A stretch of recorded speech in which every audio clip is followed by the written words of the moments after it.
Hello, good evening. Hello my dear friends and students, स्वागत है आपका इस नई वीडियो में आपके अपने यूट्यूब चैनल ऐसे एजुकेशन पॉइंट पर।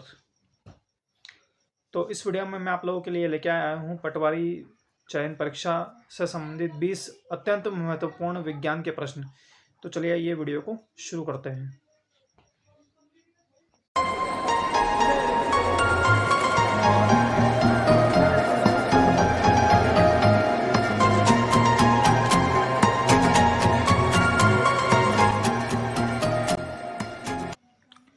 तो हमारा पहला जो प्रश्न है वो प्रश्न ये है कि दो सदिश या जिसको हम वेक्टर बोलते हैं वो बराबर होते हैं।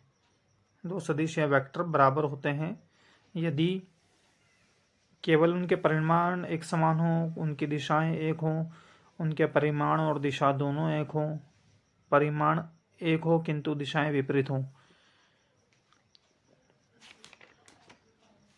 तो इस प्रश्न का सही उत्तर है सी, उनके परिमाण और दिशाएं दोनों एक हों। अगला प्रश्न, भौतिक मात्रा एंट्रोपी की इकाई क्या है?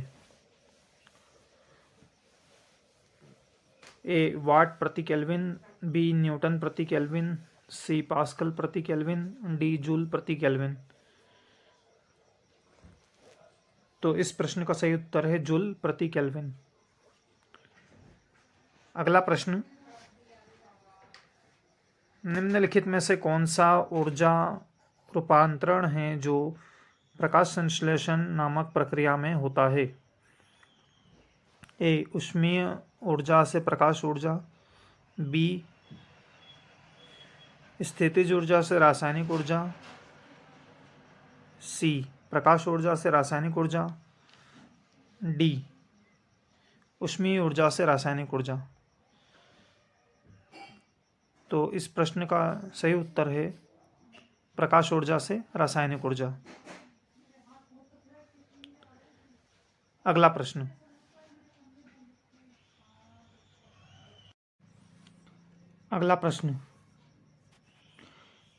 मोहस पैमाने का प्रयोग किसके लिए किया जाता है? ए पदार्थ की चमक मापने के लिए, बी द्रव की विस्कसता मापने के लिए, सी सामग्री का लचीलापन मापने के लिए, या डी खनिजों की कठोरता को मापने के लिए। तो इस प्रश्न का सही उत्तर है खनिजों की कठोरता को मापने के लिए। एक तोप फायरिंग के बाद पीछे क्यों हटती है? अगला प्रश्न पांचवा, ए ऊर्जा का संरक्षण, बी उत्सर्जित गैसों का पीछे की ओर धक्का लगने से, सी न्यूटन की गति का तीसरा नियम, या डी न्यूटन की गति का प्रथम नियम। तो इस प्रश्न का सही उत्तर है न्यूटन की गति का तीसरा नियम। प्रत्येक क्रिया की समान एवं विपरीत प्रतिक्रिया होती है जिसके अनुसार। अगला प्रश्न है, निम्नलिखित में से कौन सा एक यौगिक नहीं है? पहला कार्बन मोनोऑक्साइड, बी लौह, सी सोडियम क्लोराइड, या डी जल। तो लोहों को छोड़ के बाकी सब यौगिक हैं। यौगिक मतलब जिसमें एक या एक से अधिक पदार्थ मिलकर कोई नया कंपाउंड या यौगिक बनाते हैं। अगला प्रश्न, निम्नलिखित में से विस्थापन के बारे में कौन सी बात सही नहीं है? तो इस प्रश्न का उत्तर बताने से पहले मैं आप लोगों को ये बता दूं कि विस्थापन क्या होता है। तो विस्थापन जो होता है उसमें दिशा के साथ साथ मैग्नीट्यूड भी जरूरी है ना, मतलब दिशा और मापांक दोनों होना चाहिए। तो पहला जो ऑप्शन है वो ये है कि यह धनात्मक, ऋणात्मक या शून्य हो सकता है, ये तो सही है। दूसरा, विस्थापन कभी भी दूरी से अधिक नहीं होता, ये भी सही है। तीसरा, इसकी एसआई इकाई मीटर होती है, ये भी सही है। चौथा, यह हमेशा धनात्मक होता है, यह कोई ज़रूरी नहीं है, मतलब इसका सही आंसर है डी, यह हमेशा धनात्मक होता है, ये बात गलत है। अगला प्रश्न, एल्यूमिनियम के परमाणुओं के 4 मोल का द्रव्यमान क्या है? ए 120 ग्राम, बी 108 ग्राम, सी 136 ग्राम, या डी 140 ग्राम।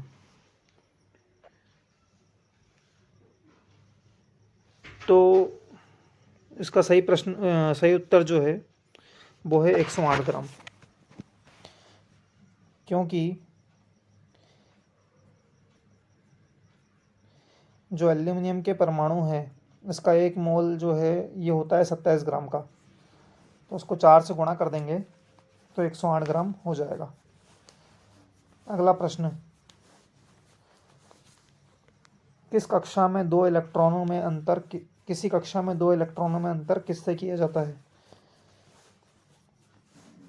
पहला चुंबकीय क्वांटम संख्या, दूसरा चक्रण क्वांटम संख्या, तीसरा मूल क्वांटम संख्या, या चौथा द्विगंशीय क्वांटम संख्या। तो इस प्रश्न का जो सही उत्तर है वो है चक्रण क्वांटम संख्या।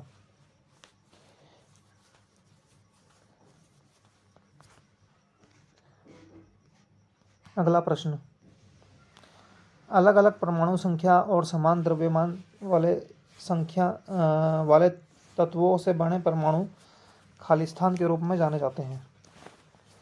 पहला संभारिक, दूसरा समलवण, तीसरा समस्थानिक, चौथा आयन। तो इस प्रश्न का सही उत्तर है संभारिक। अगला प्रश्न, जल चक्र में हिम और बर्फ सीधे वाष्प में परिवर्तित हो जाते हैं, इस प्रक्रिया को क्या कहा जाता है? देखिए, किसी भी प्रक्रिया में यदि कोई भी यौगिक या तत्व बिना जल में बदले सीधे वाष्प में बदल जाता है तो उसे हम कहते हैं ऊर्ध्वपातन, जैसा कि कपूर में होता है। इंग्लिश में इसे बोलते हैं सब्लिमेशन।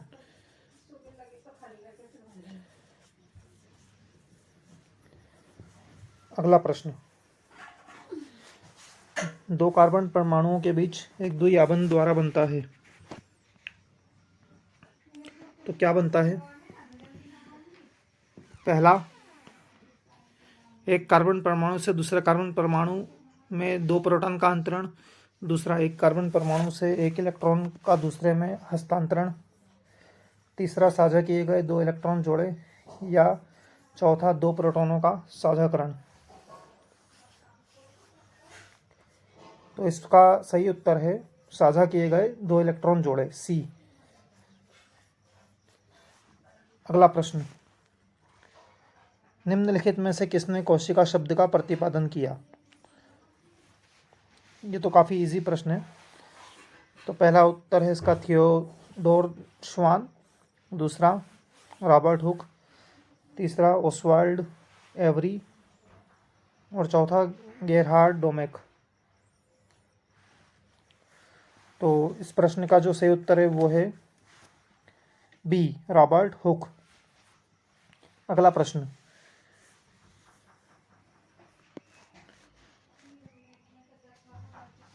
ओनेरोलॉजी अध्ययन है, किसका अध्ययन है? ए, सपनों का, बी, जानवरों का, सी, फूलों का, या डी, कीड़ों का।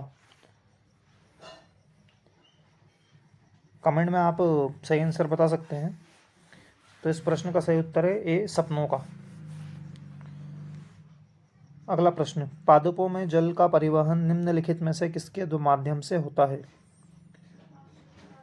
पहला जाइलम, दूसरा फ्लोएम, तीसरा रंध्र, चौथा मूल रोम।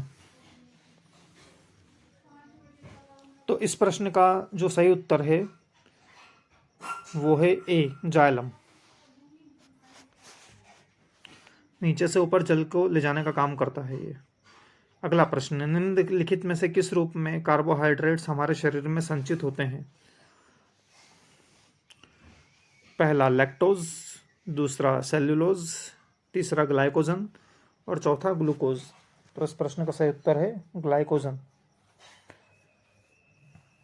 अगला प्रश्न, निम्नलिखित में से क्या एक प्राकृतिक ज्वालामंदक है? पहला आरएनए, दूसरा त्वचा, तीसरा डीएनए, चौथा पुष्प। तो इस प्रश्न का सही उत्तर है सी, डीएनए। निम्नलिखित में से किस काल में भारत में शुतुरमुर्ग पाए जाते थे?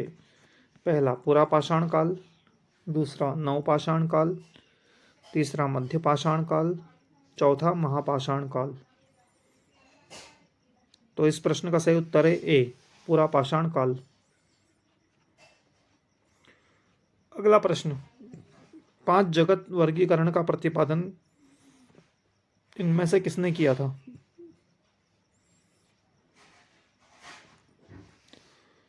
पहला है व्हीटेकर, दूसरा है हक्सले, तीसरा है लीनियस, चौथा है लेमार्क। तो इस प्रश्न का सही उत्तर है पहला, ए, व्हीटेकर। अगला प्रश्न, निम्नलिखित में से कौन जनसंख्या परिवर्तन का एक महत्वपूर्ण निर्धारक है? पहला मानव विकास रिपोर्ट, दूसरा प्रवास, तीसरा जीवन प्रत्याशा, चौथा शुद्ध प्रभाव अनुपात। तो इसका सही उत्तर है बी, प्रवास। तो अगले भाग में इसके आगे के प्रश्न हम देखेंगे। तब तक के लिए धन्यवाद। आप प्लेलिस्ट में ज़रूर देखते रहिएगा।